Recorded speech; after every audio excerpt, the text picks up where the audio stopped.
Hello friends, good evening. আর আজকে সন্ধ্যাবেলা ব্লগটা শুরু করছি।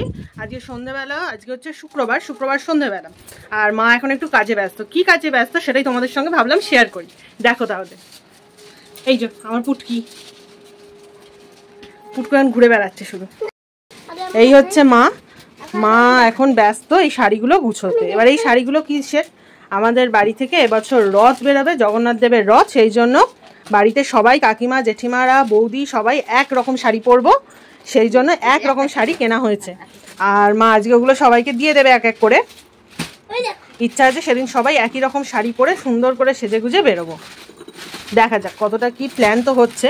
মা আলাদা আলাদা প্যাকিং করে নিচ্ছে সবার। এই দেখো, একদম লাল পাড় তসরের শাড়িগুলো দেখতে খুব সুন্দর।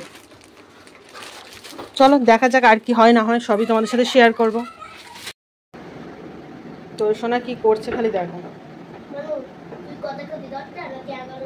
কি কি খাবো? 11টা।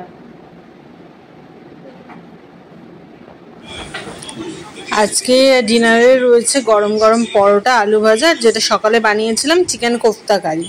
প্রচণ্ড ব্যস্ত, সেই জন্য কিছুটা ক্লিপ দিতে পারিনি। নেক্সট ব্লগে সব কিছু দেখাবো।